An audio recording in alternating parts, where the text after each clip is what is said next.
புகழ், செல்வம், காலனையும் வெல்லும் ஆற்றல், நவமணிகள், அனைத்துலகும் கொடையாய்ப் பெறுதல், பரமேஸ்வரனுடைய ஒளி வெள்ளத்தில் அழுந்துதல் அப்படிங்கக்கூடிய இத்தனை பலனையும் தரக்கூடியது இந்த ஸ்லோகம். இந்த ஸ்லோகத்தை நம்ம எப்படி சொல்லலாம் அப்படின்னு பார்க்கலாம். ஸ்ரீ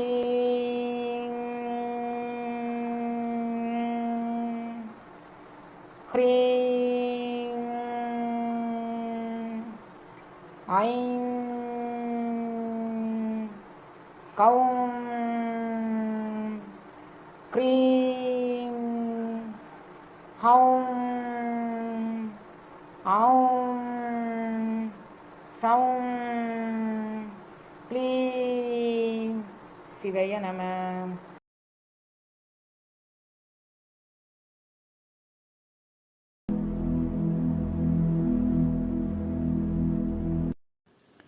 எல்லாமல்ல பரம்பொருளின் திருவருட்கருணையினால் இன்று நவராத்திரி 2வது நாள் வழிபாடு.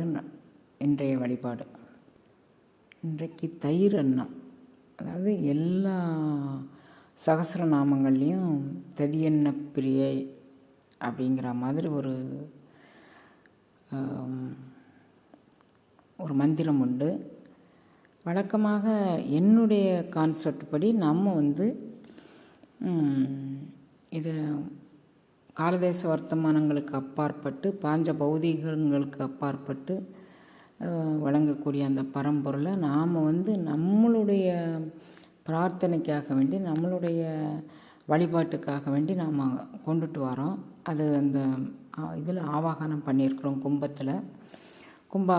ஆவாகனம் பற்றி நம்ம நேற்றுக்கு சொன்னோம். அந்த கும்ப ஆவாகனம் பண்ணியிருக்கக்கூடிய அந்த இதில் நாம் பரமேஸ்வரிக்கு, துர்க்கைக்கு நாம் இன்றைக்கு 2வது நாள் வழிபாடாக நம்ம செய்கிறோம். நான் சொன்ன மாதிரியே நீங்கள் அபிராமி அந்தாதி, சகலகலாவல்லி மாலை, இது எல்லாமே காரிய சித்தி தரக்கூடியது. இது கூட துர்காஷ்டகம், அப்புறம் நம்மளுடைய நவாக்கரியில் உண்டான மந்திரங்கள், இவைகளை நாம் சொல்லலாம். நம்ம நேற்றுக்கு, இன்றைக்கு, நாளைக்கு 3 நாளைக்கும் செவ்வரளிப்பூனால் நம்ம அர்ச்சனை பண்ணுறது ரொம்ப விசேஷமானது. ஏன்னா துர்க்கைக்கு செவ்வரளி மாலை அப்படிங்கக்கூடியது ஒரு ஐதீகம். ராகு பகவான் துர்க்கைக்கு கொஞ்சம் கட்டுப்படுவார். அதனால் இந்த ராகுவுக்கு பரிகாரம் செய்யக்கூடியவங்கெல்லாம் இந்த 3 நாள் வழிபாட்டு மூலமாக, இந்த செவ்வரளிப்பூ அர்ச்சனை மூலமாக, இந்த துர்காஷ்டகம் படிக்கிறது, அபிராமி அந்தாதி படிக்கிறது, நம்ம நவாக்கரி சொல்கிறது, இதன் மூலமாக இந்த ராகுவினுடைய பிடியிலிருந்து நாம் விடுபடலாம். சில கிரகங்கள் சில இடங்களில் இருந்தால்தான் நல்லது அப்படின்னு சொல்லுவாங்க. அதில் ராகுவும் அது மாதிரி தான். அதனால் நீங்கள் 3, 6, 9, 11 இந்த இடங்களில் தவிர மீதி ஏனைய இடங்களில் இருந்தால் ராகு கேதுக்களுக்கான செயல்பாடு அவ்வளவு திருப்திகரமாக இருக்காது. நமக்கு அதை பாதிப்பை ஏற்படுத்தும். அதனால் நீங்கள் இந்த வழிபாட்டிலேயே நீங்கள் அதை சரி பண்ணிக்கலாம். நம்ம பரிகாரம் அங்கே இங்கேன்னு எங்கேயும் போக வேண்டாம். இந்த வழிபாட்டிலேயே நீங்கள் சரி பண்ணிக்கலாம். இன்றைய பிரசாதமாக தயிர் சாதம் செய்து நீங்கள் படைக்கலாம். தயிர் சாதம் எப்படி செய்தது அப்படின்னு கேட்டிங்கன்னா, பச்சரிசியை நல்லா குழைய வேக வச்சு 3 விசில் விடலாம். பச்சரிசிக்கு நீங்கள் எப்போதும் புழுங்கல் அரிசிக்கு வைக்கிற தண்ணியை விட 1 டம்ளர் அதிகமாக தண்ணி வச்சுக்கலாம். அதை சாதத்தை இறக்கி வச்சுட்டு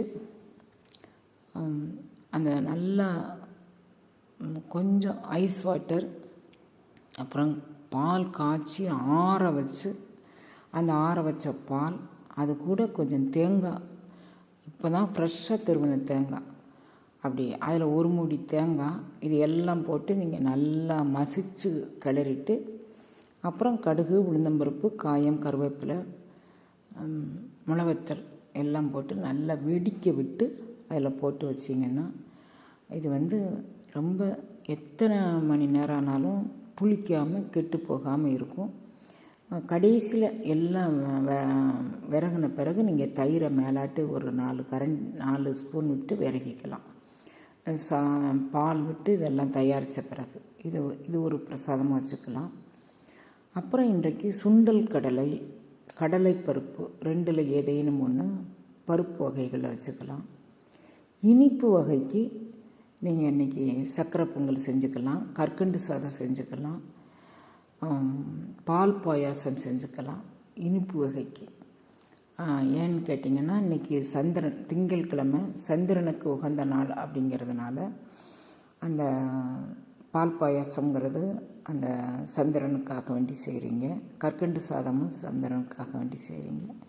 இதை வச்சு நீங்கள் இனிப்புக்கு அந்த கற்கண்டு சாதமோ பால் பாயாசமோ இதுக்கு வச்சுக்கோங்க. நான் நேற்றுக்கே உங்களுக்கு சொல்லியிருக்கிறேன், இதில் ஆகமங்கள்லேயோ பூஜா விதிகள்லையோ இன்ன பொருள் வச்சு சாமி கும்பிடணும்னு எதுவும் விதிக்கப்படலை. இப்போ நாம் இப்போ அதனால் வேறு இது வைக்காதனால குற்றமோ அது வைக்காதனால குற்றமோ அப்படிங்கக்கூடிய எண்ணம் உங்களுக்கு ஒருபோதும் வர வேண்டாம். எது வைத்தானாலும் என் கண்ணப்ப நாயனாருக்கு மாமிச உணவே இறைவன் ஏற்றுக்கலையா, எது வச்சானாலும் அது அன்போடும் தூய பக்தியோடும் 4 பேருக்கு கொடுக்கக்கூடிய சிந்தனையோடும் நம்ம செஞ்சோன்னா எது வச்சானாலும் இறைவன் ஏற்றுக்கொள்ளுவான். இது இடைப்பட்ட காலத்தில் நவக்கிரகங்களுக்காக வேண்டி நம்ம அந்த நவக்கிரகத்தை பிரீதி பண்ணக்கூடிய அளவில் பிரசாதம் தயாரிக்கப்பட்டதே தவிர ஆகம விதிகளில் இதில் எதுக்கும் இடமில்லை.